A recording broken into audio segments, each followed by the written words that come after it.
We could have homes on separate coasts, go dive in Greece with squids. Could have been so bleeping rich, but instead we had kids.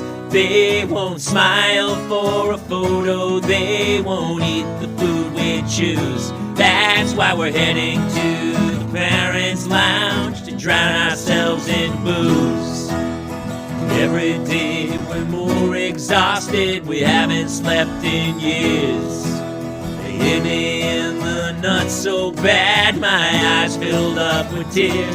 And yes, we'd like to fake our death and go off of the grids, but the truth is we are softies and we truly love our kids. So join us every Tuesday night to laugh at all our pain. Evening in the Parents' Lounge is the cure to staying sane.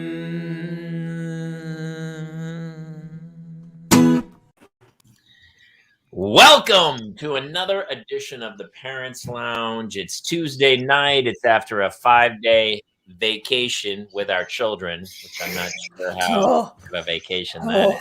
We'll talk about awesome. that. But I was thinking that this is like this show to me. We were talking earlier before we came live, and I'm in a bit of a funk. I think, and we talked, and everyone's like, "Oh, we're all in the same shitty stuff about parenting." But here's what it is: like this show has turned out to be to me like the Titanic. Except instead of women and children first, it's moms and dads first, and so we're getting in the lifeboat. And this is our Tuesday night. This is my stretch for an analogy. This is how reaching I am. Pull up a spot on my door, Jamie. Moms and dads first, and this is our escape. So please welcome my partners in crime: Jason Gowin, Kate Mulligan, and Clare Kramer. How are you guys? Good. I can't believe we're on a sinking show. Jesus Christ, you couldn't have gone. No, the show is the life. Okay. We're the door. show's the Titanic. The show is what's her name? Molly is thinking next to me. The children Kathy Bates' character, Molly Unsinkable Molly Brown. Brown. Yeah. Parents' Lounge is Molly Brown. Yeah, okay. See, I'm Billy Zane. Thank you, Claire. I'll be Billy Zane. I'm the cellist down in the gully, still playing. I'm one of those Irish slaves in the basement that did all the dancing. Where they literally chain you in, and you're like, "Hey, can I get to the surface?" And you're like, "No, you're gonna go." Sorry about that. that was some inequity, I believe, back then. Yeah, back then only. Yeah, back then. There's no class struggle now for anything else. You know what? Not to already we're off on a tangent. But whenever I see, I'm just debating internally whether I should keep talking about Titanic and my feelings about James Cameron and his work, or if I should move on to. It's a great movie. Come on. It's a good movie. Great movie. I mean, I honestly do. It's a phenomenal movie. It's phenomenal. You know the ending. How many movies come out where you go, I know how this is going to end, and yet you're still. But you don't, Jamie. You don't know the heart of the sea. You don't know. You don't understand what's happening with that. Okay, so come on. I didn't even know that. You didn't know what Rose was up to. You didn't understand that dynamic. No. I didn't know how French girls were drawn. I didn't know. Oh, I just saw one of those things on Facebook where it's like, here's a little fact you might want to know. And it was actually James Cameron who drew that photo of Kate Winslet and whose hand is shown drawing it when it's supposed to be Leonardo DiCaprio's hand. So, okay. So he was a hand stand-in? He was a hand-in. I believe that's what you call it. By the way, I just watched the reverse Titanic, which is it's the one about Will Smith plays Serena and Venus Williams' parents. Yes, because King Richard. You know exactly how the movie's going to end. And instead of the Titanic sinking, they rise. So it's the exact opposite of the Titanic. But I really liked it. I started crying. I was like, I have a lot of I've had a lot of people, actually, it's Jamie. It's really interesting you brought that up because I've had a lot of people come up to me this last week and be like, have you seen King Richard? Do you agree? Are you the King Richard? Because you know how intensely involved my kids are with dance and soccer, right? Mm-hmm. So I have not seen it yet. I will reserve judgment and we will discuss in a future episode of the Parent Lounge, but I'm very curious to deep dive with you on that movie. I mean, he seems like a crazy person.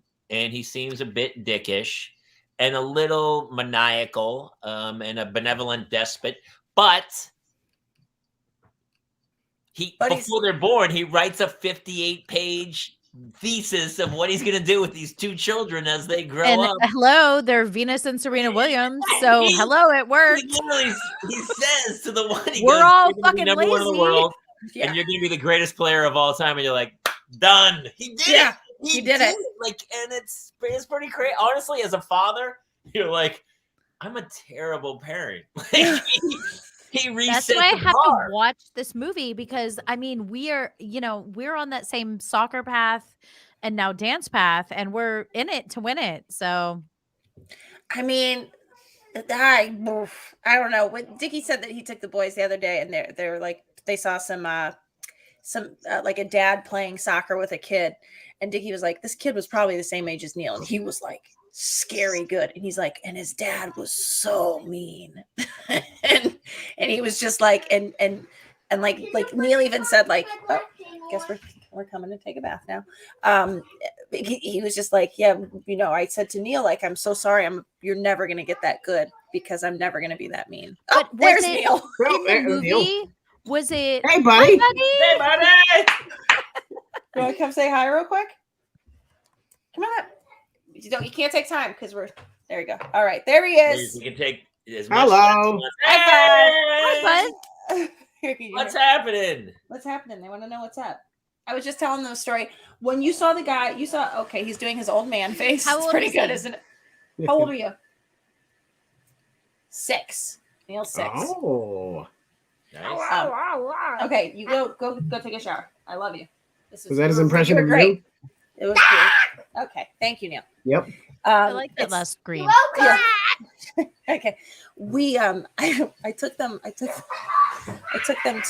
Great Wolf Lodge, and like Neil was in the. It's too much. Okay.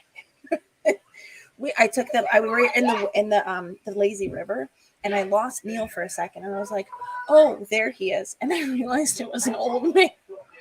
Oh no. Because the thing that's great about having a kid with alopecia is you can spot them.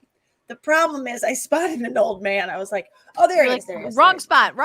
Yeah, well, I was like, oh, no. Bad. Anyway, I don't know what I was saying. Funny. Oh, but Earl Woods, same deal. Tiger Woods' dad. He used to clang pots and pans behind him as he swung the club. Yeah. Yeah. So fuck with him. I Jangle has changed. Yesterday I took my daughter to Target and bought her some Hatchimals. Does that count as anything good? She was student of the week, and so I said, "We're going to Target, and you can get a toy." And that was. So you're positively reinforcing good behavior. Yeah, I am. They both got good report cards. Yeah, I mean, I'm just not a crazy athletic dad, but I don't know. You know what? I think your kids, I think that I haven't seen King Richard, which I am very excited to watch. So next week more.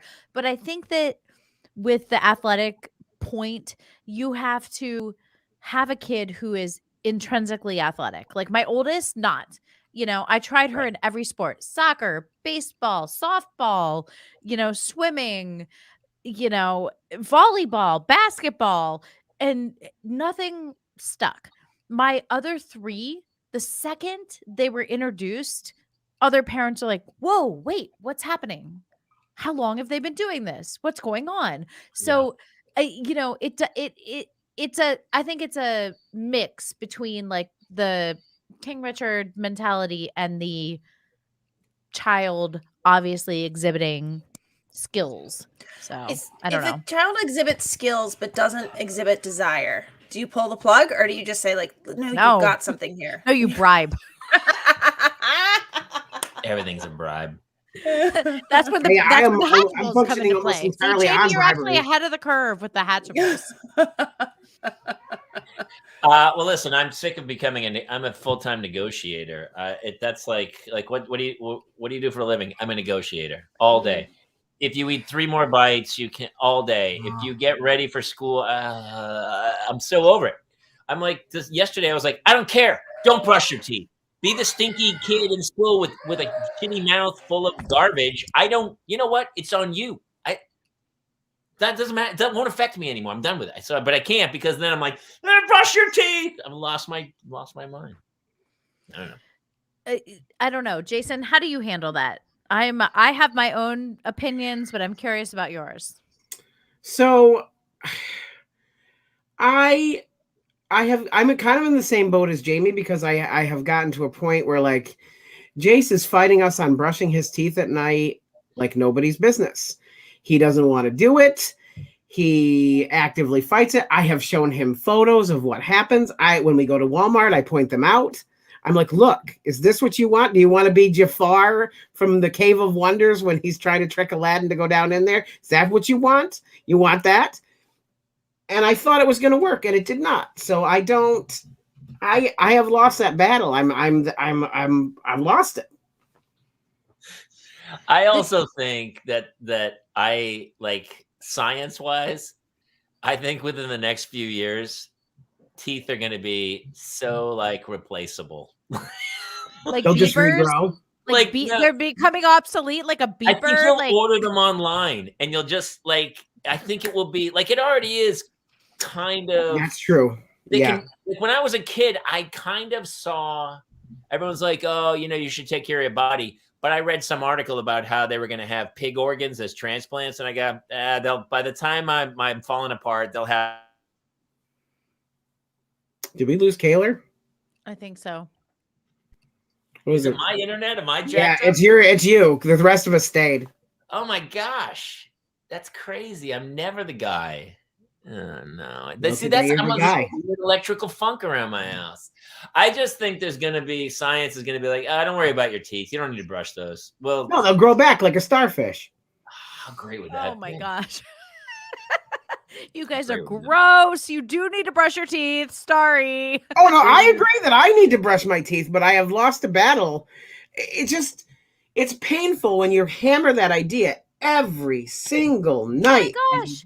I have 4 and none of them brush. None of them. And I've like done everything from ordering like the timer where it's like, you press it and it like ticks down 45 seconds and they're supposed to brush during that time. And like from the star chart, I don't know what the solution is either because I'm in the battle with you, but I am still an advocate of brushing. Well, no, I say I don't want to, I don't want to go, full, like I said, Jafar, but I did see that. I think maybe for Christmas, I see Colgate has like an AR app for the phone with brushing your teeth that I might try just to see with Jace if it resonates. You know what's funny? Watch a movie from like the early 80s or something, and like Michelle Pfeiffer has like a nice hue of yellow on her teeth because it was really before teeth were whitened. Oh, right. And so you go like the 70s and 80s, they just like Al Pacino's like, here's my teeth. Did you see Get Back, the Beatles? Yes. I didn't see it yet. So George Harrison, their teeth are kind of they're British from the UK where there's no fluoride in the water. By the way, George Harrison in that video is 25 years old. This is what Dickie was just saying. They're like 25 or 29 or something. It's absurd. Ringo is 29. I think Paul's 28. And John's 28, and Paul's like 26. And how old's Yoko, the 5th Beatle? She is. Billy Preston's the 5th 30. Beatle. Oh, sorry. They're literally in their late 20s, and their teeth are destroyed. But they are. George Harrison is 25 years old. He's a week away from being out of the Beatles. He's been a Beatles for like 10 solid years. I mean, it's crazy what they accomplished. Oh, yes. Yeah, Jeremy says negotiating with our 4-year-old is fun. Getting him to do stuff he doesn't want to do is an endeavor. I agree. Like, honestly, I'm just going to be very candid here. I've tried everything and my kids are 13, 11, 9, and almost 8 next week. And I honestly, the only way to get them to brush their teeth is to scream at them. I don't have another solution for parents out there. That is what works. And it doesn't always even work because they yell back at me, Mom, stop it. Who cares? No one cares. You also have to watch because Hannah, this is Right, you Hannah. have to- Hannah goes, I said, fine, I'll bring brush my teeth. And she like leaves. And then she's like, that's it, done. And I go, you were gone for 4 seconds. She goes, I brushed them. Did you? No, 100%. And then a couple of my boys will go in, they'll put toothpaste on their tongue and they'll be like, smell my breath. And I'm like, okay, well, I smelled that you put toothpaste on your tongue, but you still didn't brush your teeth. Like, I don't know. How do we make brushing teeth fun? I have no idea. Anyone who has any ideas, please, weigh in the comments. We'd love to know. It's so funny. My daughter and I have an idea for it, and it's called there should be a chewing gum that brushes your teeth. Like the Orbits? I don't know. I haven't invented it yet. I'm not a chemical guy, but it should have an abrasion. There should be and it should be abrasive, and you should take it and kind of rub it around your teeth. And it should be why couldn't you take, how they do dentures? They put them in a cup and they put a little tablet in. What if you just put the tablet in your mouth and you just hold it in there for like a couple minutes? But isn't that called mouthwash? Like Pop Rocks. Yes, like Pop Rocks. Why can't Pop Rocks? Oh yeah. Yeah, because they could use the same flavoring that they do for the children's mouthwash, and there's got to be a way. Seems like an easy fix. It does seem like it. We need to get on this, guys. I mean, oh, Jobo! You guys, I'm meeting Jobo this weekend because he's coming to the big Schmodown event in LA that's happening this weekend. But also, I got to meet him online the other day. I know what Jobo looks like. Oh, really? Gonna hold out on him? Cute. No, basically, Jason. He looks like you. So he's adorable. He's adorable. He's a cutie. He looks like a 5-year-old with a tape-on goatee. Yes. I knew he was gonna. He can't help himself. Not tonight. No, I'm in a bad place. Hey, by the way, talking about King Richard, do you think that? Here's the deal with King Richard. How many other King Richards are there out there who it didn't go well? A lot. Right? 100. And do you think that this thousands. movie is going to instill a whole new generation to go, you're going to be the #1 player in the world? I wrote a diatribe. It's coming. I have not seen the movie. I can't say that enough. But from what I know from it, it's still like the magical, gem of a moment when the child, the parent, and the sport converge. Yes. There are thousands of King Richards where it is not working out. I can attest to that 100%, I hope I'm not one of them. Joe Jackson. Oh my God. And you're not talking about Joe Jackson as in Night and Day, or is she really going out with him? You're talking about Joe Jackson as in like the Jackson 5. Yeah. Jackson 5, yeah. I'm a huge fan of Joe Jackson. Oh, like you were thinking of Shoeless Joe Jackson. Shoeless Joe, baby. Shoeless Joe Jackson. A lot of Joe Jacksons out there, man. Well, they're common names. You just pop them together. It's an easy. They contractually are obligated to be together. It is funny. I had my sons taking tennis. Just like I'm trying to do like a sport every once in a while to see if they like it. And like they like nothing basically, but just going to the Burbank Tennis Center and like watching these kids, like there's kids that like basically own this place that are just in there, like it's just, and I sort of wonder like, and Claire, maybe you could speak to this, like, do you as a parent have to, like, if your kid loves tennis, does it help them if you're somebody who also loved tennis and played tennis, or can you be like a real Kate Mulligan, a real idiot that all I ever did was run? And like, like I was never a dancer. Like if I had a kid that wanted to be a dancer, I'd be like, okay, is that like, I don't know. It's interesting to me. Well, so I'll delineate that for a second. The soccer side. Okay. So when we recognized the kids' talent with soccer, which now they're playing on, the national team for futsal, they're going to their first tournament in 2 weeks. And both boys for 2 different teams, and then they're going to their second tournament the week after Worlds in Vegas the week after. I know nothing about soccer. However, what I do is the kids 24/7 in my house, they're watching soccer on, whatever European game is playing, whatever is playing. The only video games they're allowed to do is FIFA, and they're 100% like into it. So I don't think it's like about your intrinsic knowledge. It's about being able to like identify what's going to advance your child and help them. With dance, I had a huge dance background and I backed away from it for so many years. Like I didn't even get her into it until she was like 9.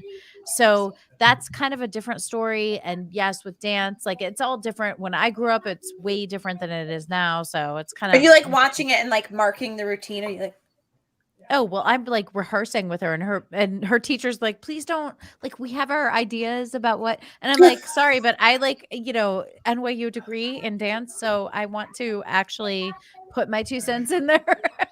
So now when you discovered dance, like how did they handle it with you as opposed to how you're handling it with your kids? Well, I mean, I grew up in a tiny town in Ohio. So there was one dance studio. So I was there when I was 12. I started going to New York to dance in the summers. I studied at Broadway Dance Center. I lived with a guy who was like my guardian, and I did commercials and stuff.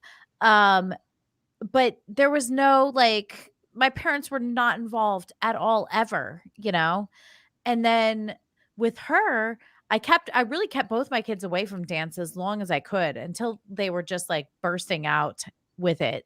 Okay. And, River's been only dancing 2 years and is now like nationally ranked. So, I mean, it's crazy. So you passed down the jazz feet right to I don't know. It's just me. Her father's sister was also like a professional dancer and cheerleader, and so I think the 2 lineages converge. That's not her mama. Her flexibility is insane. I mean, she's like a circus ballet dancer. Dancing with the Guardians, potential TV show. Claire, I have a funny story. If River said to you, I want to go live in New York, I'm going to give me a male guardian that I'm going to live with, would you ever agree to that? No. What were your parents thinking? I don't know. Oh God bless them. Well, from the time I was 12, they were like, sure, you could be emancipated. Here you go. Here's your. Wait, you emancipated at 12? I very young. Yes. If not 12, 13. And living in New York, studying under Sabian Glover and like these great like dancers at Broadway Dance, but crazy. Also just kind of like being a 12-year-old. Yeah.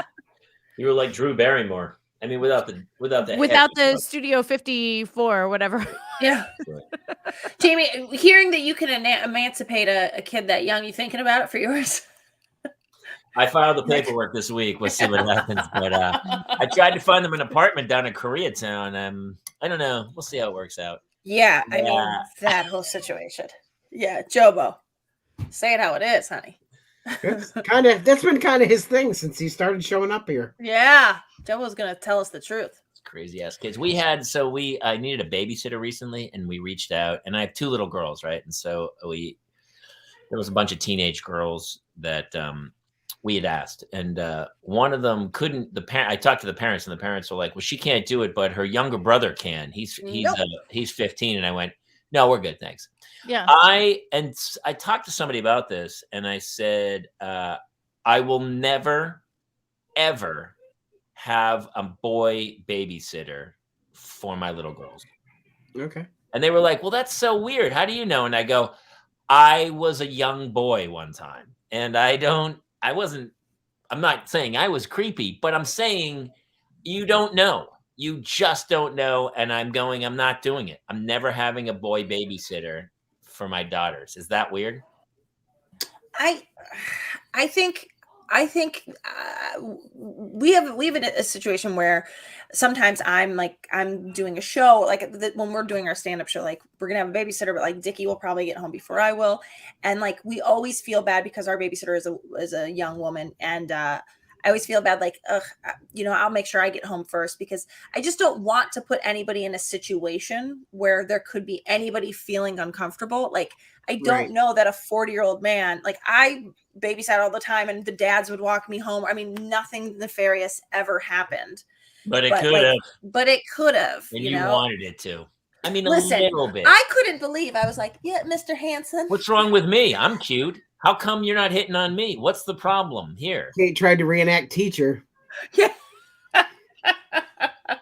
But I got to say, I don't know. I feel like I'm somebody with sons, and I think that sucks that, like, they won't be eligible to be babysitters because of their gender. I babysat in high school here. Like, I was, highly recommended by our school guidance counselors would have, if parents asked, who can we get, they would always recommend me. And I never had any issues ever. I know, but Jamie wouldn't hire you, is my point. I wouldn't hire you. It had nothing to do with you. You could have been the most the most talented guy ever. And I'm just not, I stayed home that night. I couldn't find a babysitter. I'm okay. So Jamie, I hear you. I hear you 100%. I am of the ilk that, sorry, Jobo said that's how I always felt in church. Yeah.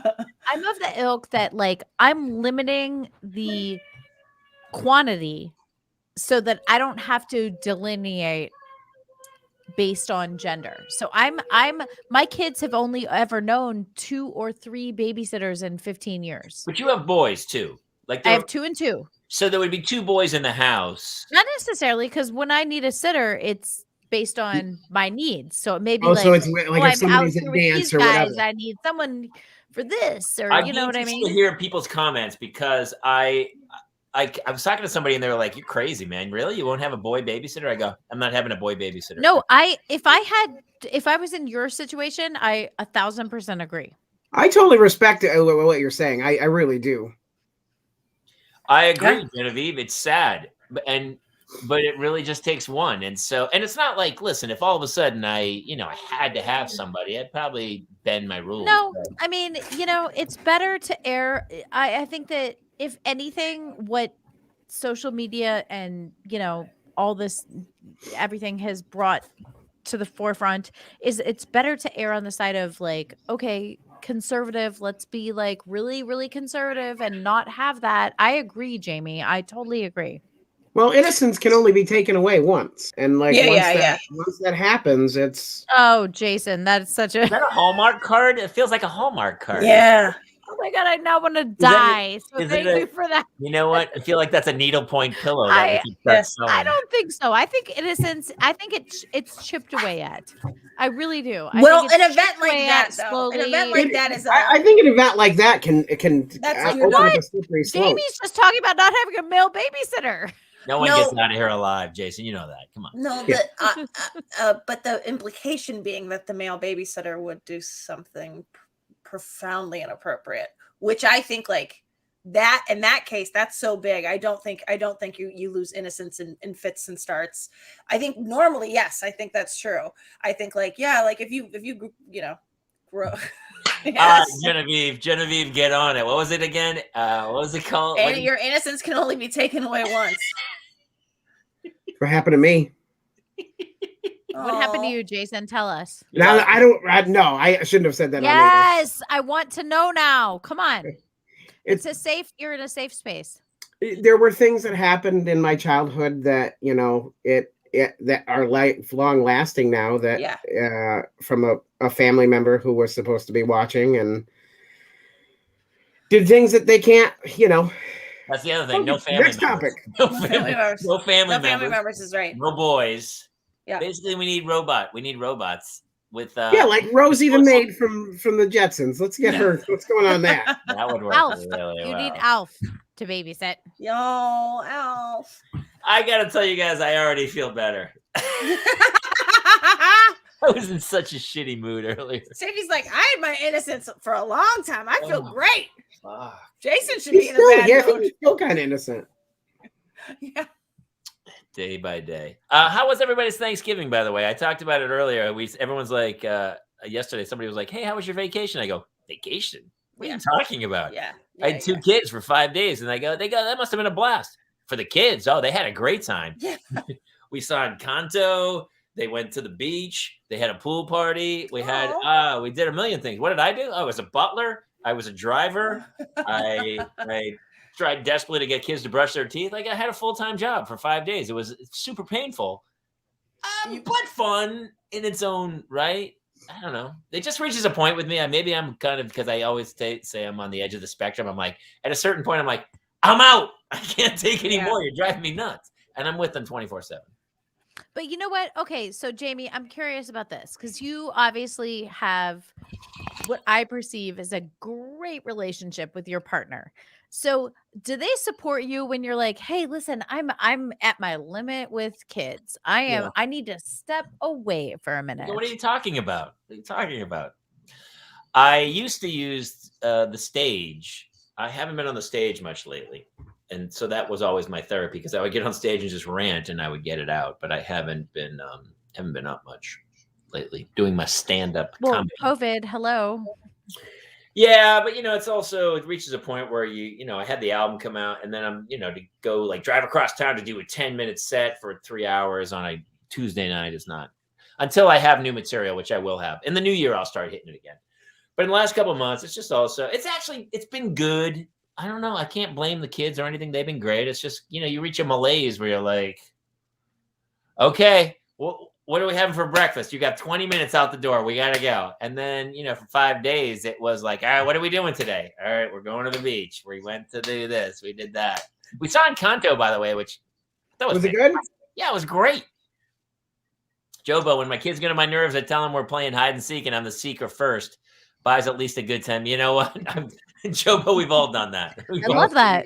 I'm going to count to 100. Go hide. Go. Hide. I don't know. Thanksgiving was good. It was actually pretty good. I mean, I would love to blame my my exhaustion on the kids, but it wasn't. It was actually really, we didn't travel, which was kind of cool. And we had a great dinner with friends and the kids were actually pretty well behaved. We put up Christmas decorations over the weekend. We're already there. I love that. I love it. I love it. There. Okay, so actually, what? Oh, go ahead. No, you go ahead. Oh, Kate's back. Hello, Kate. What happened? Tell us. Dickie was like, Kate, Neil has something he needs to say to you. And Neil goes, you said I would suck at babysitting. And I was like, no, I wasn't saying that you would suck at babysitting. I was saying that I think it sucks that my boys wouldn't be able to babysit. He was so upset that he thought I said he would be a bad babysitter, but it wasn't what I said. I'm like, do I need, but he's like really beside himself now. But I told him, I explained the situation and I think we're fine. But I'm like, this is why you don't give the kids a bath when I'm doing the show. Right. I am here live on this show. And things get said on this show. Okay, Kate, question. Yeah. Question. And also, Jason, question. How often do you bathe your kids? Once every other day. Is every that other day? Every other day? Even the one with alopecia? What? Even the one with alopecia? Yeah. Like he has no hair. How's he getting dirty? Oh, he just will smear dirt on himself. It's funny. I actually had to ask the question, like, what am I supposed to use on his head? Shampoo or soap?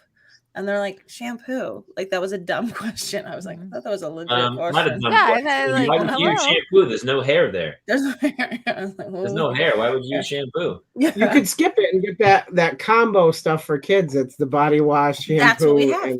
That's exactly what we have. So we have Wookiee shampoo. So are you on a same day, both bathe? Yes. Or alternate? And unfortunately, it happened to be tonight that they were both bathing. Okay, yeah. Jason, 3 kids. What are you doing? How twins are same day. Oldest is a separate day. So we're one kid, either and two. Is it every other? Every other? Yep. Okay. Jamie? Because they don't have body odor yet. Right? Well, like, don't they? No, I mean they've got like sweaty hair smell, but they don't have smell so good. They smell delicious. Don't they? Don't you want to just eat their little faces?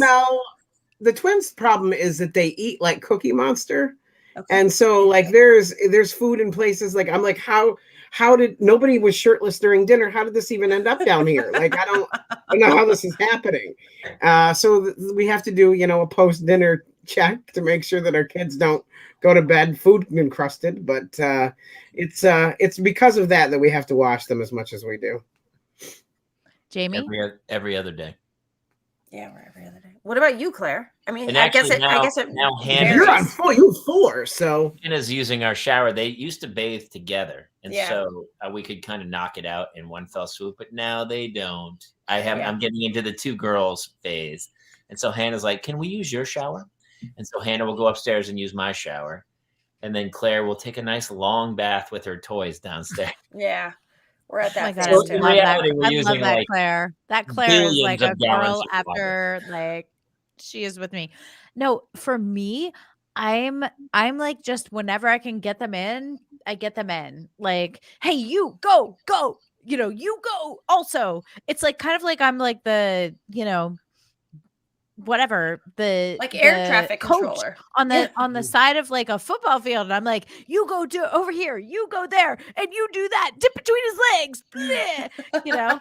There's no rhyme or reason except my oldest, who's almost 14. She'll be 14 in February, and she's like every morning and every night she's like, can I take a bath, can I shower and wash my hair? I'm like, you are wasting so much money on water. Yeah. Like, I Well, don't she's even know what 14. to do with you right now. I Because get she that. gets in there and she stays for like 30 or 40 minutes. I used to do And that. I'm- I still kind of do that sometimes. Yeah. With the and- shower on? yes. Oh, easily. Oh, Or a bath. I'll girl, take a bath. yes. I'm a bath guy. I love a bath. I love a bath. I But a love it. bath is your 30 or 40 minutes and it's the same supply of water. I mean, sometimes True. you turn it back on to keep it hot, but like a 40-minute shower, ooh, that's a You lot do of the shower water. A lot. And then the other kids, I get them in the tub together, the 2 boys especially. And then they're like, there's not enough hot water, and so it's a battle royale. But I Mhm. really don't have like a regimented, like, do this, do that. You're on Monday, Wednesday, you're on Tuesday, Thursday. So I'm wondering, should I get that type of a schedule for them? No. I think it sets itself up to be torn down because there's going to be a night when River's late at dance and that's her night to shower, but she's going to have to do homework when she gets home. You're going to be like, just do your homework and go to bed. Like, I just feel like it's you're going to have to play it by ear. I mean, if your system is working, Claire, I wouldn't change it. Okay.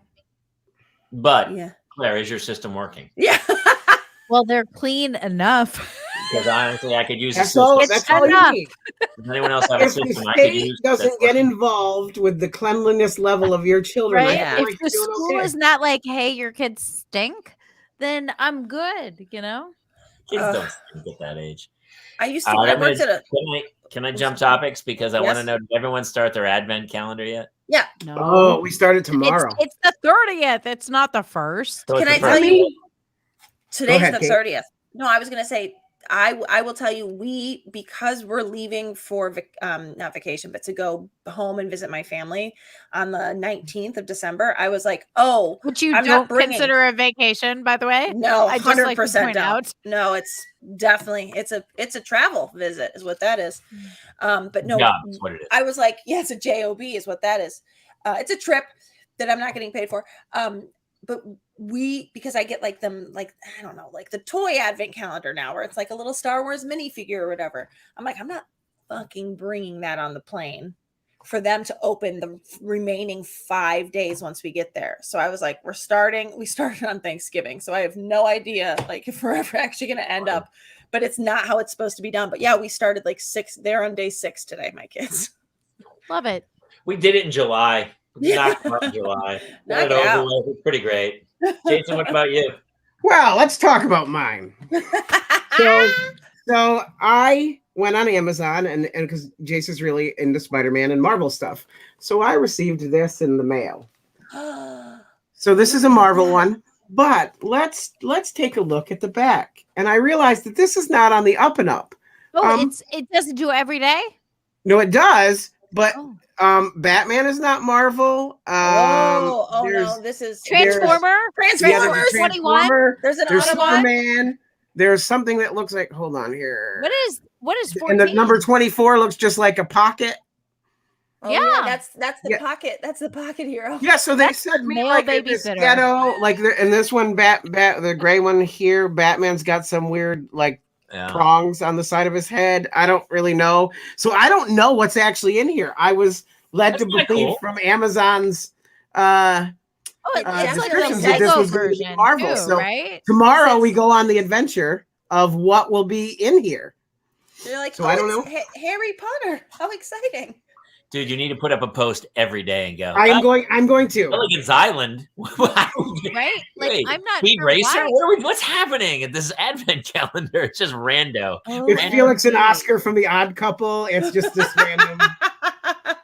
It's Belky and cousin Larry. I'm so anti-advent calendars. My wife does the chocolate one. She did the chocolate one, right? Okay. When they were little girls, they were like 3 and 5 years old. Yes. And she would she'd do it right before they went to bed. And she'd go, "Hey, it's advent calendar." I go, "That's a choice." Are you putting chocolate into a 3-year-old at 7 o'clock at night?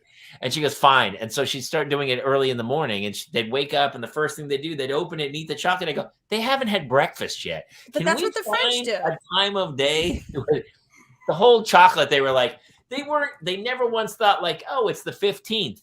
Oh, Christmas. Oh, Jesus." They were like, "Oh, that door's going to open in a piece of chocolate." They were like a pigeon on one fucking leg waiting for a pellet to drop. That's all it was. They went to Pavlov's dog on it. That's it, man. They were like, they go, "Oh, it's December. There's a piece of chocolate coming." That was it. Every day. I was like, she's 3 years old, man. She doesn't need a piece of chocolate every day from Trader Joe's. Well, do you do one, Claire? Yes, definitely. 100%. I have not gotten mine yet this year, so I don't know where they're going to be from. Probably Trader Joe's. I'll probably swing by after the show tonight and grab them. But That's amazing, Freddie B. We should do a Parents Lounge advent calendar. And on the first, that would be so good. It's just a little saying like you open on December 1 and it goes, "Hey, did you brush your teeth? You can brush your teeth. Santa says brush your teeth. You're not getting toys." No, the second day says like accountable calendar. Like it's kind of like the Squid Games, like advent calendar. Like, did you brush your teeth? Did you get your chocolate? What were we gonna say, Kate? What's day 2? No, I was just gonna say like day 2 is like you only lose your innocence once. What the fuck?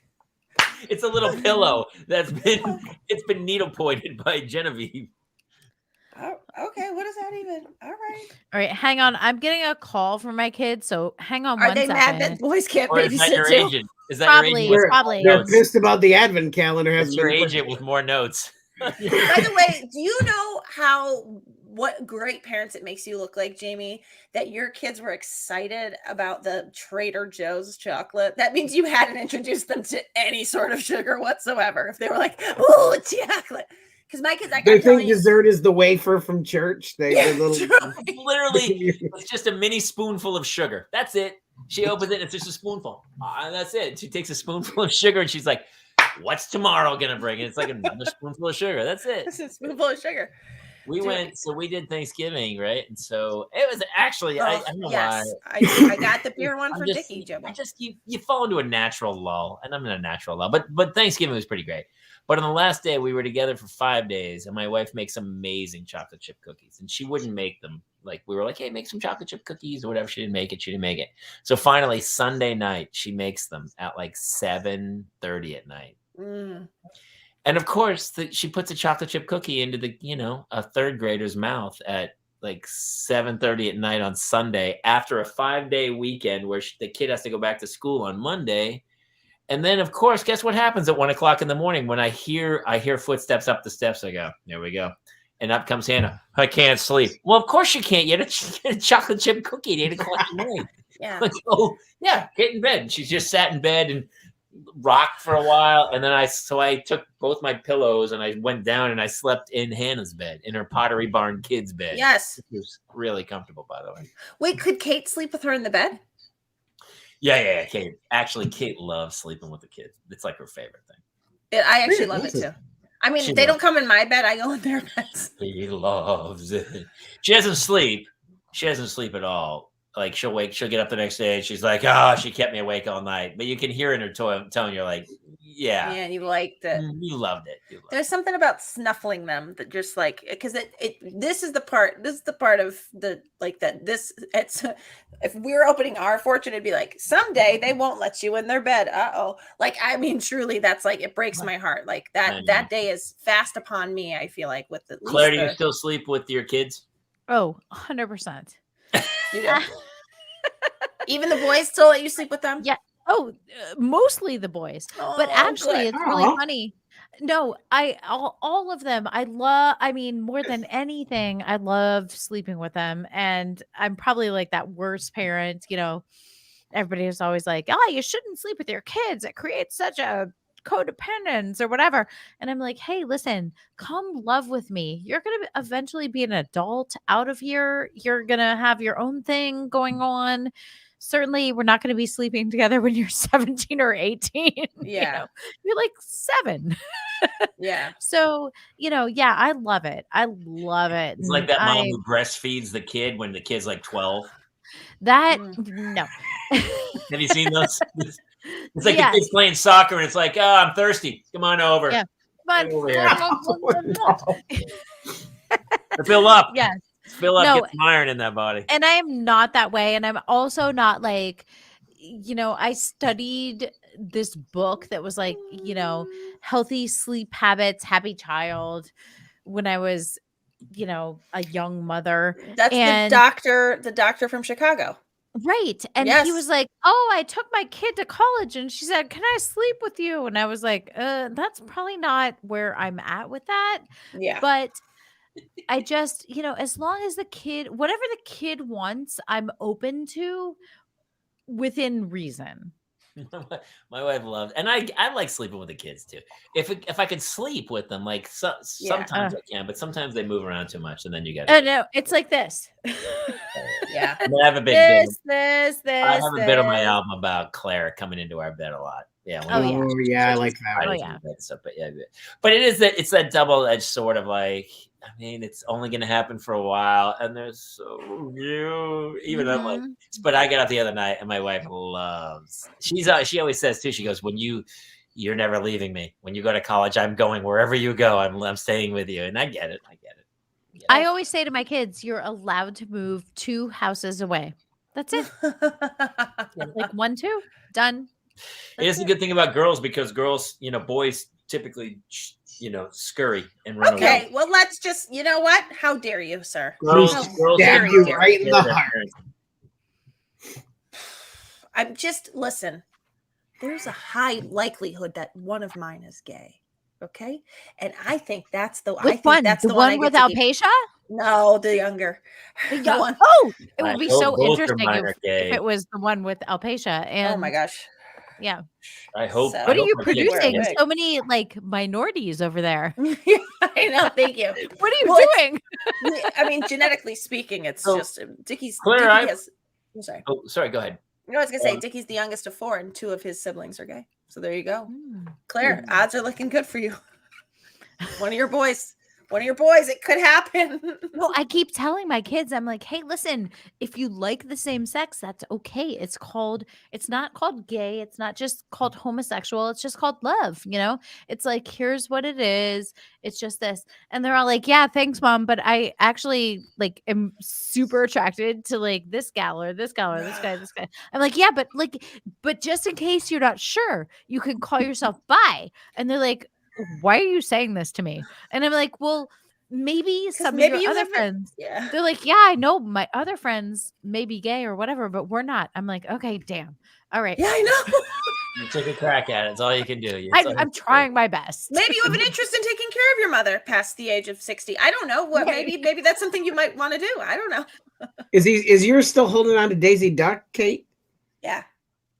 Well, I know that you lost hope when he switched from Minnie, and then you're like, oh, it's Minnie. over. Well, Dickie, tonight at dinner, he was saying the boys were talking about if they were going to both get married, and Neil said, "I'm not going to marry you, James," and James said, "No, I'm gonna." And then Neil said, "I'm gonna marry a girl," and Dickie said, "Oh, what are you going to marry, James?" And he said, "A boy. Can I marry Dylan?" And we're like, sure, you can marry Dylan if Dylan wants to be married. Like, so we're like, I'm really like, I got one that will take care of me. My daughter told me she was marrying her first cousin for the longest time. She's like, oh, I'm marrying Adrian. And I go, no, you're not. Yeah. We'll talk about it later. Well, Jamie, just on that note, my kids wanted to marry me also. That's true. My boy, I was like, it's weird when they say that and you're like, you act really but weird. I love you. Hey, we're not going to get married. But I mean, back in history, yeah, they would. That actually happened. That probably happened more often than not back in the day. First of all, have you guys seen Game of Thrones? Yes. Yeah, I was gonna say that. Yeah. Yeah. Second of all, Middlesex, the book, which is an amazing book. We don't read. We're guys. Yeah, I don't understand the question. If it's good, we'll make a movie and we move on. It's not a big deal. I don't have time. I don't have time. It's crazy. Oh wait, day 4. It's crazy. So we put up our Christmas tree. Can I jump? Can I jump topics? Yes, of course you can. We put up our Christmas tree, and my wife had to have. I might get in serious trouble for showing this, but this is our Christmas card. Okay. Should I not show it? Show it. Are you gonna get? Well, she doesn't watch the show. No, she doesn't know she doesn't even know what I'm doing in this room. I can't even tell you the fight that happened as we were trying to get, because it was like, I want a picture. I want a picture. I know. The kids, I mean, they were in tears. They were screaming. They had to get their hair blown out, and they were all wearing black. They were wearing, like my wife wore. I think here's how she chose the card. She found a dress that worked great for her. Mm-hmm, right. And then everybody else. She's like, I look hot. Yeah. So I want to respect this to everyone. She was in a black dress. And so she put the kids in black dresses. And I was like, it's Christmas. It's not a funeral. I was so confused. And so I didn't. She that went over big. So I put it on. I tried to be a good guy. I even brought lights into the room and I lit it. And then I put on a blue suit. And I got murdered. Lit up. You don't have a black suit? I don't own a black suit. I don't know.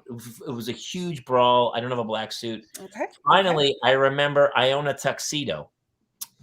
I had hosted something and they had bought me a tuxedo years ago.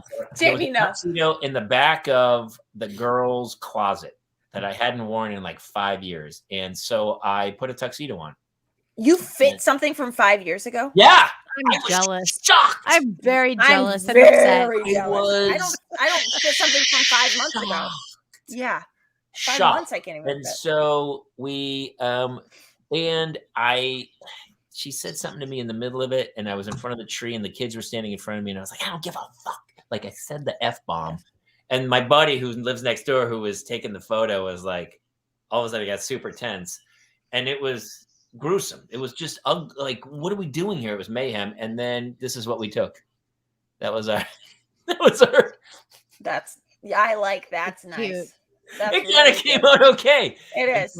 So she was very excited, very happy, cute. Okay, so I need to dissect a few things. Yeah. So wait, bring the photo back up, please. Oh, okay. Yeah. Oh, is it going to be like the Smokey Joe? What was the one we did? The cigarette guy? I don't know. Oh, you said you had to straighten the girl's hair. Why? No, their Kate hair is blew their gorgeous. hair. Kate blew. They have very curly hair, and I think their hair got had to get done. And kids, they didn't want to. She didn't want to wear. They didn't want to wear those dresses. Oh my God. Well, they never. I did the same thing. I had my kids. So, okay. So first of all, you look gorgeous. Your wife looks absolutely gorgeous. I know. Look at that clavicle. With her. All right, clavicle. I agree with her, putting everyone in black based on her own dress selection. So I didn't realize how much you look like Jack Coleman until just now. Who's Jack Coleman? From Heroes and Law, or not Lost, The Office. The actor? Jack Coleman? You'll know. Yeah. No. Look him up, Jamie. Yeah. Do you see it, Kate? Yes. We've got to win like some prize about like redhead family of the year, right? He played who was he in? And it was funny because it was so tense. It was like tense. She was like, I want a picture. And I was like, okay. I put lights up. Like, the neighbor came over. The neighbor sat there with the phone waiting, and then she came down, and it was so tense. It was like it was crazy. You know what's so funny, Jamie, is maybe in the past like 5 years, I've given up putting myself in the photo. Yes. I'm like, just get the Just kids the kids. ready. 100%. I wondered. I can't deal with me Yes. also getting ready because it is such a stressor just getting them ready. And then when my father passed away 7 years ago, I told my mom, hey, my gift to you is every Christmas card is going to be the freaking best Christmas card with all the, all your grandkids, which is my 4 kids and my sister's 3. So it's the 7 of them and my grandmother every Christmas for the shoot. And I'm just like, I can't stress by getting myself ready. I have to just like make it all happen for my mom. And, so I get it though. I get it. It's so stressful. Here's my question. Why is it all so stressful? Why do we stress about these such minuscule little things? We lose our shit about stuff. And it's like, we all know friends who have had huge dilemmas, right? Illness or whatever, like major tragedy in life, right? Yeah. And that's something to stress about. And yet just the simple fact of taking a photo can cause the greatest fucking fight of all time, where you're like, we've lost the big picture at times. It drives me crazy. Yes, Kate, light me up. No, I was gonna say, you said like friends who have dealt with serious things. I'm like, ding, ding, ding. His name's Jason. There he is. Hi. There he is. I guarantee they still lose their crap over a photo. Like it's. It went so poorly last year that this year we're not even doing one. I was like, I'm not doing it again this year. Yeah. It should be like, hey man, let's try to do the best. I always tell my kids, I go, do the best you can. That's all you can do. I can't ask you more. If you do that, I'm fine. As I was saying to you, Jamie, and also to you, Jason and Kate, is like your partner with this is an integral part of who makes it a disaster or a funny success, right? Yes. I blame the children entirely, actually. I gotta tell you, I always do I always do puns for like, which is like a very weird thing, but like one year I just put the boys in these big puffy vests and had them sit on the front porch, and I took a picture of them. It had nothing to do with Christmas, but that year it was God Vest Ye Merry Gentlemen. Like that's just like last year I said there was no Zoom at the end, and it was just like I took 4 terrible shots of us all on Zoom. I was like eating a sandwich. Like I just have decided like that, like we're just gonna do like funny stuff, and then like it's really low key. It went so poorly for us last year that we actually gave up and just went to other photos we had taken and just cut faces out and put them in the Christmas bulbs on the pre. Like I was like, I'm cutting and pasting this shit. I'm not doing it. I can't do this. That's funny, dude. I have this big thing about. I always take the piss out of things, and I always try to make fun of it, which is obviously annoying to your partner, who's like, hey. I care about wants to hear your shitty jokes. Just be, and so you go along with this thing. But I just feel like sometimes we make life way harder than it has to be. Yes, agreed. It's like isn't this weird need for drama? Because that's societal standards, Jamie. What is it? I mean, that's societal standards. That's what society expects. You have a level. Why else would we be sending out Christmas cards at all? Do you know how we send out Christmas cards? You want to hear the greatest? And this is great. My wife and I, total agreement on this. If you send us a Christmas card, you get one back about 3 days later. That's how we do it. We don't even have. We don't have a list. We don't have a list either. We don't have a list either. My wife literally flips it over. She goes to the address and she mails, and then she sends one out to that person. Same. So who are the people who are sending them out on a giant list? People are, but we don't. We go. Is it you, Kate? Are you that person? Well, I had a great spreadsheet. I had a great spreadsheet from my wedding, and then I was able to just sort of parlay it into the people I'm still in touch with. I also think Christmas cards get lost every year, and I say I'm going to do this, and maybe this will be the year I want to do it. I want to send St. Patrick's Day cards, and I want to have the 4 of us lined up at a bar, all in Irish knit sweaters with caps on, the kids and everybody, and we all have a shot of whiskey and a Guinness in front of all 4 of us. I love it. We're like this, looking up at the bar, down the row of the bar, and I want to send that out and go, "Happy St. Patrick's Day to everybody." So here's a really funny story.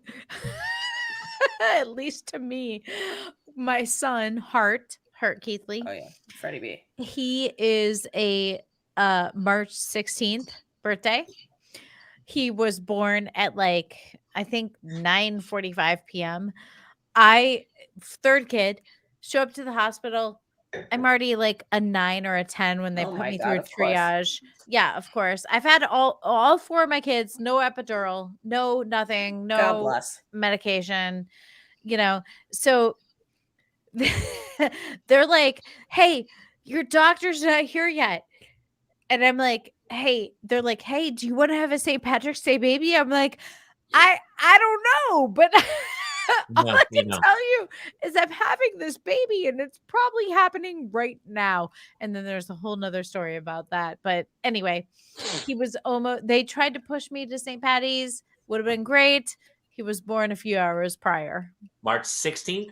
Mm-hmm. That's so close. Way better. You don't want it on a holiday anyway. Well, at like 9:45 p.m. Can we go back for 1 second to Freddie B, because he has such a great yes. I had totally forgotten about that. Oh, occasionally you get the annual newsletter. The newsletter, yes. Hey everybody, I just want to let everyone know it was a really hard year. We lost Grandma, but and of course I lost my job. And the wife and I are splitting up, but a lot of good things happened. One of our kids made regionals in basketball. Like people send out like annual newsletters to go, "Hey, I know we haven't spoken in a long time," and which probably denotes that you don't give a shit about what's happening in my life. But here, I'm going to let you know everything that's going on.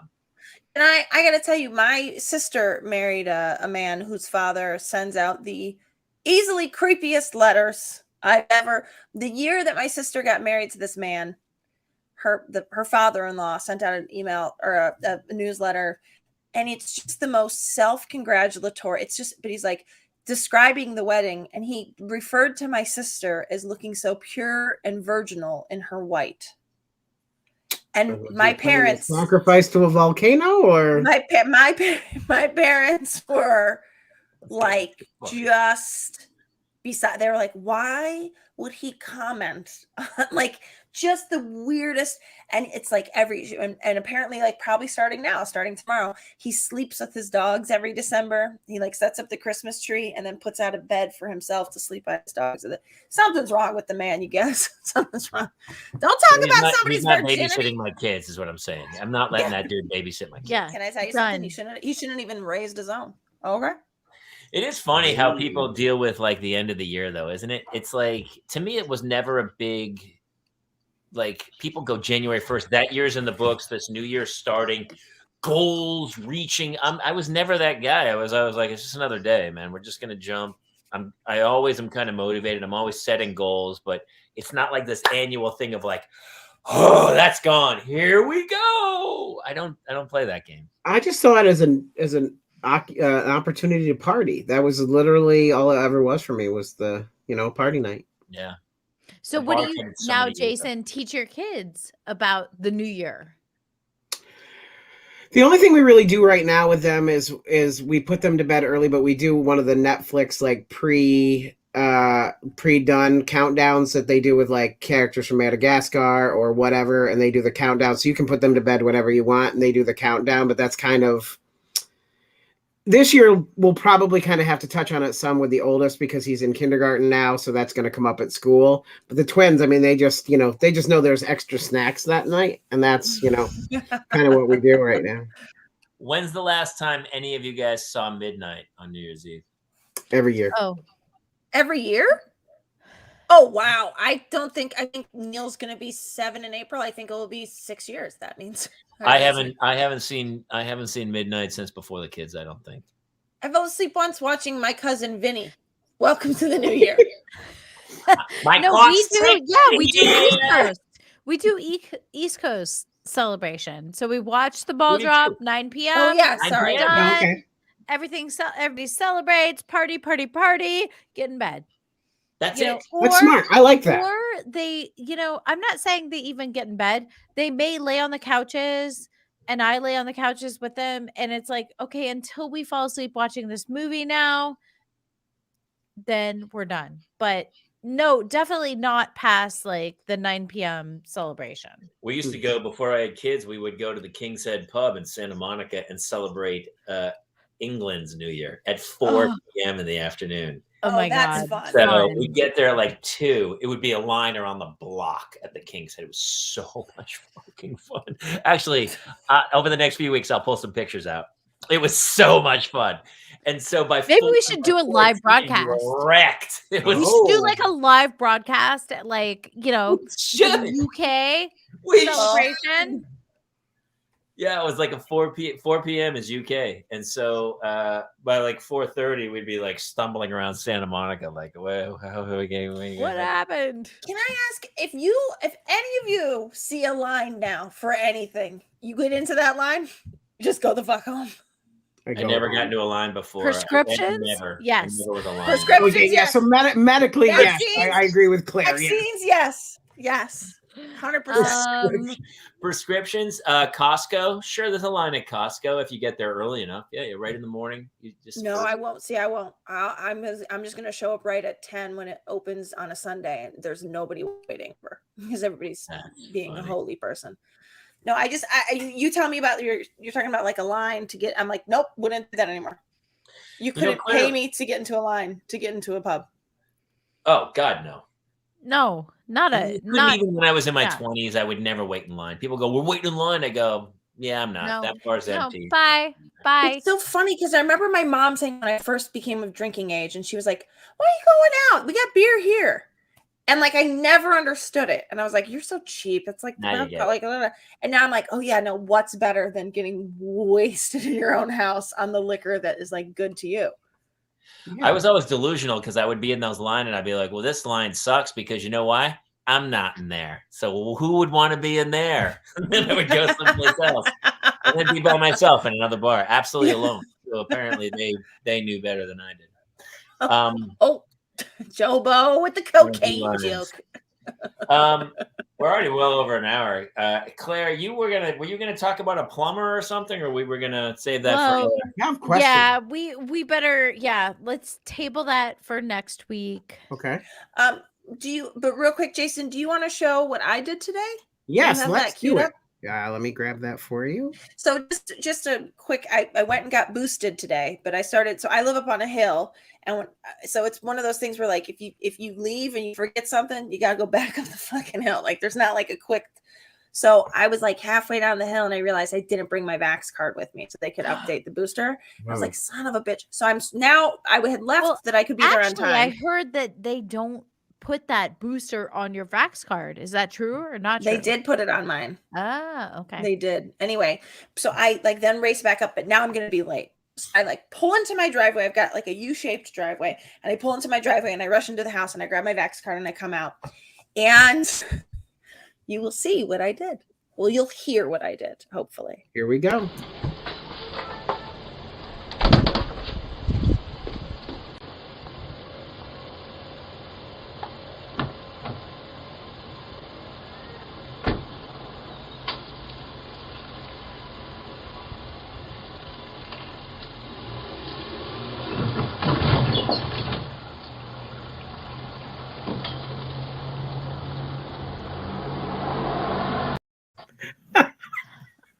What happened, Kate? Definitely drove over something. It sounded bad. So I was like, oh, I hit the rose bush because, like, again, U-shaped driveway or upside down U, I should say. There's like a rose bush, like on the curvy part of there's a rose bush, and then this big fake rock with our sprinkler system under it. I drove over our sprinkler system, so I then could see that Dickie was at our front door, like when I was waiting in the Target to get my booster, and I called. I was like, "What?" And he's like, "Did you by chance hit the?" He's like, "There's water everywhere." I have ring footage of just the sound of gushing water. So he had to have the city come out to turn off the water, and he then got to a fight with a neighbor of ours. Our windows open, like, because the neighbor came over and like was like digging stuff out, and he's like, no, I want to be really gentle. And like then like the neighbor, like it was just like very weird. The guy was like digging up our yard, and it was, and so I come home in the middle of that, like while we're sort of having a fight. I'm like, oh my God, I created this whole thing. But yeah, I don't be in a rush anywhere, guys, because you'll run over your sprinkler system. But again, it was your driveway that you've driven in per chance a million times. I don't know, like twice or so. So at some point you were going and you knew you've driven it enough to know the driveway turns, and you kept the wheels straight. It feels like I actually, the thing is, whatever angle I pulled in on, I could have pulled up and around, which I sometimes do, but instead I pulled up and like just sort of parked so I could get out quick. And then I thought what I needed to do was back up. And I didn't need to back up. What I needed to do was keep going forward. Sure. I backed up, and then when I cut way too deep. So we'll just chalk this up to poorly calculated geometry. I think yes. I think a little bit of idiocy and a smattering of in a rush. Are you a terrible driver? I think my record. I think my record would say I'm not. Listen. Dickie was very cool about it because he was like, dude, I backed into our car once. Like, what? Don't worry. Just like this, it's called an accident for a reason. And like, I'm sure in his head, he was like, this fucking idiot. But he was very nice about it. Do you want to feel better? Yeah. Do you want me to tell you something that'll make you feel better in about 2 seconds? Oh, I know the story is about to tell. I'd forgotten about it until I just saw what you did. What was it, 2 or 3 months ago, maybe? Yeah, it wasn't that long. I liked it. Yeah, like 2 months. I go to the gas station. I'm filling up the car, and I get back in. I'm on my phone as I'm filling up the car, and my wife calls, and Hannah has locked herself in the bathroom, and we have a huge, like 20-minute conversation, giant fight of like, Hannah won't get out of the bathroom. I can't get her out. I go, well, I'm not home. I'm like a half hour away. I don't know what to tell you. Get her out. There's a huge meltdown. Finally, I can hear them screaming. She finally gets Hannah out. She's gonna be okay. It's gonna be okay. So I go, whatever, and I hang up the phone, and then I drove away.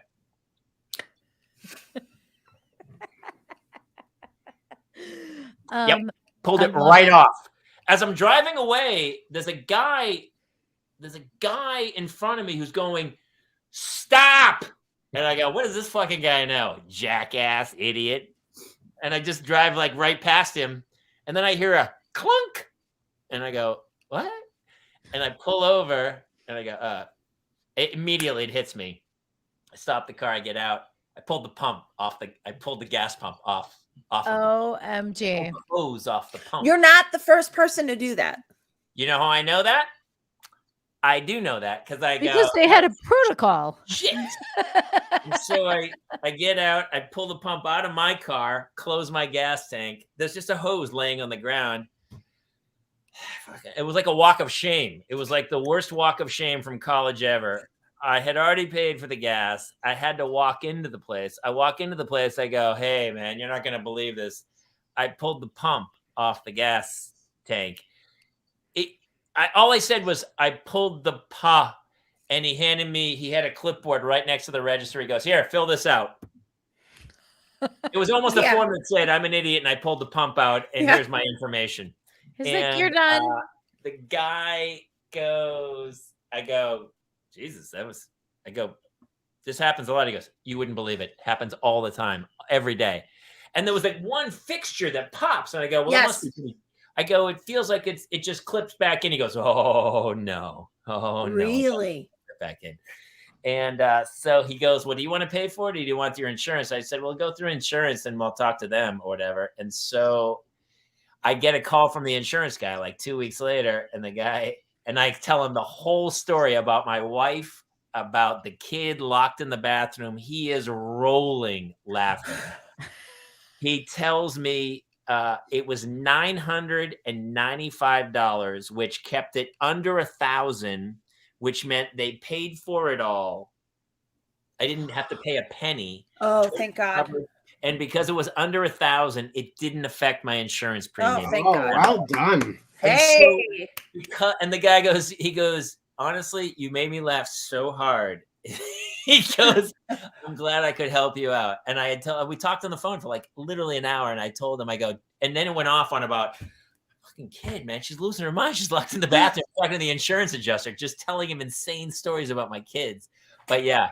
And I thought, as I was like, I go, I can't believe I did this. Like, I'm a really good driver. And I drove away with the gas pump in my car. I ripped it off the pump and drove. I can't believe. And here's what's crazy. It was a day I was just out driving. I forget. Auditions? No, I was quarantined. Mm-hmm. Oh, that's right, because it was after you came back from Detroit. Quarantined in a hotel. And so I was just out driving my car because I had been trapped in a hotel. I literally was, because I had worked on that movie and the other girl tested positive and they quarantined me in a hotel. And so I couldn't see anybody. But I was like, well, I can drive in my car. And I went and drove in my car and I pulled the pump off the gas. I just feel like that is exactly the problem. Like, distracted driving is dangerous driving. That's all there is to it. Listen, it all goes back to kids. Kids. I was fine until my wife called me and said my daughter locked herself in the bathroom. Then I'm like, well, shit, now I got to pull the gas pump off the pump. That's the train wreck. And so I couldn't believe I did that. And it was I was like, wow, that, when you like the same thing you did with the front yard, you're like, wow. So that happened. Yep. So that happened. When I woke up this morning, that was not on the possibilities of things that might happen today. But it did.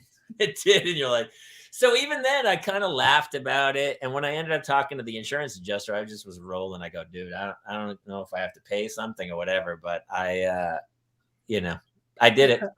And even when I came back out, I filled out all the paperwork with this guy who was this Indian guy who ran the gas station. He was kind of cool, but he was obviously, I go, come on, $1,000, please. And when I came out, there was a cop filling his gas up on the other side. He goes, I can't believe you didn't drive away. He goes, I saw the whole thing and I thought for sure you were going to drive away. And I go, well, there's video cameras. I mean, where am I going to go? And he goes, you wouldn't believe it. People drive away all the time. He goes, people do that and drive away every single day. Just dragging the hose. With the hose on the back of the car. Right, just dragging it. And so the cop like the never-ending story of gas. Yeah. The cop goes, you took it pretty well. And I go, I kind of did take it pretty well. Because honestly, my whole life was one of the stupidest things I've ever done. And I can't believe, I just, when you just sit there and like, I think when I was younger, I would have been super embarrassed and crazy frustrated. Yes. But it reaches a point like kids just dumb you down and numb you so much that you're like, wow, that just happened. Okay. Everybody that could have scolded you was incredibly polite. I walked past people who were just shaking their head at me. I was like, I don't know what to tell you, dude. I'm lucky to be alive. I don't know what's happening. Fucking train wreck. So, Kate, I love you. I totally understand what you did. And at least your husband was super cool about it. Super cool. I mean, and we're also, this is the worst part. I then text our plumber and I'm like, Tim, any chance we've got an emergency? We got blah, blah, blah, blah. And I get a text saying like, I can't. And I'm like, no worries. Thank you so much. And then like, then he goes on to say like, by the way, my dad died 2 months ago. This is his son. And I was like, okay, I just texted my dead plumber's cell phone. I just felt terrible. I mean, I was like, I'm actually genuinely sad about it too, but I was like, really? This is the day that I have a geyser in my front yard. The city of Burbank has to come out to turn off my water. My husband has to go back into work. It was his lunch hour that this all happened on, and I was getting my booster shot. I was not of help at all. He got into a fight with our neighbor, and now our plumber's dead. Like, just felt like that day. I mean, that feels like the opening of a film. That feels like the first act of a film. Yeah, or like I don't know, like it should be in August Osage County or something, like a play. Like I don't know. Anyway, I got nothing. I feel like that's a good. I think it's a good closing spot for this. Closing story. Well, I gotta tell you guys, thank you. I feel way better. I don't know. Don't you guys get in funk sometimes where you're just like constantly? What am I doing, man? Honestly, I think I'm in a funk constantly, and then I think every once in a while I'm out of it. I think that those are the days I notice. I'm like, oh, I'm out of that funk for a brief moment here. I'm also very honest, and so when people call me and they go, "Hey, how's it going?" I go, "Shitty." Yeah, shitty. It's really shitty right now. And they go, "Why?" He really does that like every day. I'm like, "Hey, how's it going?" Well, you know. And he does That's exactly what I say. I go, you know. Every day. Well, you know, every day. I loved you in Sling Blade, by the way. You were great in Sling Blade, Jamie. You got a Kaiser blade, and you got a string blade, and you got all of them. You guys have anything going on this week? Do you guys have? Everyone has friends where you go, "How's it going?" And they go, "It's good. It's really good. Yeah. Everything's great. I'm so happy." I mean, the kids are doing great. This is a whole nother episode that we can dedicate exclusively to this topic of like, hey, I'm great. Hey, I'm not so great. Hey, what's your response when I say I'm good versus when I'm bad? You know, I mean, there's so much out there. I agree. To be continued, because I strive for honesty. I have no one's ever said, "I wonder what Jamie's thinking," ever. Never once has anyone ever said that. Well, and the more like kind of like, hey, it's a deep dive into into this topic, which I'm not sure we're all ready for right now. But honestly, like the more people ask and the more you respond authentically, the more they shy away. And it's like, oh, well, I'm sorry. Then I guess I can't really say what's going on. Yeah. So, hey, the Parent Lounge, we want you to say what's going on. We want to hear your, grievances. We're here with you. I agree. Misery loves company, and the safety in numbers. It's like, this all kind of came about because I started talking about it on stage, and then people would come up after and they go, "Oh my God, I feel the exact same way." But nobody ever admits it. And it is like an overwhelming, incredibly insane. I mean, Claire, you're taking care of 4 kids. I know, it's wild. I mean, I talk about you all the time. Together. That's the thing. Like you always seem like your head is firmly on your shoulders. Yeah. Whereas like every day I feel like I am drowning in a chaotic swirl of evil. And I'm like entering that like age of like, okay, almost going to high school, almost, we're like, so I'm a little bit on the head of the pack in that way on this foursome. So yes, 100%. It's crazy out there, and the more we can normalize the fact that it's crazy, and the more we can normalize the fact that like there are no answers. We don't know. We're just here. This show certainly proves that. Yeah. Yes, you can, and that's all you can do. That's gonna be. I'm gonna make a T-shirt. Actually, I made another T-shirt. Actually, we have spring tees, and we're starting to put a merch thing up. And I made a T-shirt that said, "I'm gonna count to 3. 1, 2." That's all I put on the T-shirt. I ordered one, so I'm gonna have it in like a week or 2. But that's another one of like, do the best you can. That's all you can do. It's so funny too, because all we ever do is look at other people's social media, and everyone's social media is only the snippets of the greatest moments of their life. That it's frustrating because you try to keep up with everybody, but in reality, everyone's going through the same crap. Oh, so should I post that video of me running over a sprinkler? Because it was the greatest moment of my life. Yes, you should. I wish I had taken pictures of me pulling the gas pump. Yeah. I mean, that's not me. I don't pull gas pumps out. Right. I'm not on crystal meth. What's happening? I wasn't even drunk. I was like, what happened? This is insane. It was the middle of the day. 4 in the afternoon. I was like, wow, that just happened. That's how it goes.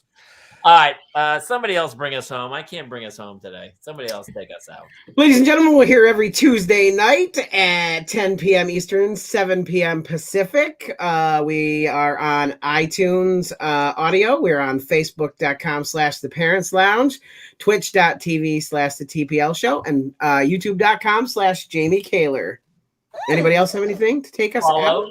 Like, subscribe, for the love of God, help us out. And yeah, we're gonna have merch lines out, and we got a bunch of other stuff coming. We got I think we got a whiskey tasting. We have another wine show. Holiday wine show. We'll advertise. We're so bad. Also, Jamie Kaler and I will be performing together at Flappers Comedy Club coming up on December 15th. If anybody is local, where is that? In Burbank, baby. In Burbank, baby. Claire, can you make it Wednesday night? I don't I know. want to be there. Okay, My well, first please be show there. in 3 months, and I got a lot to get off my chest. I got a lot of shit to cover that night. I'm in.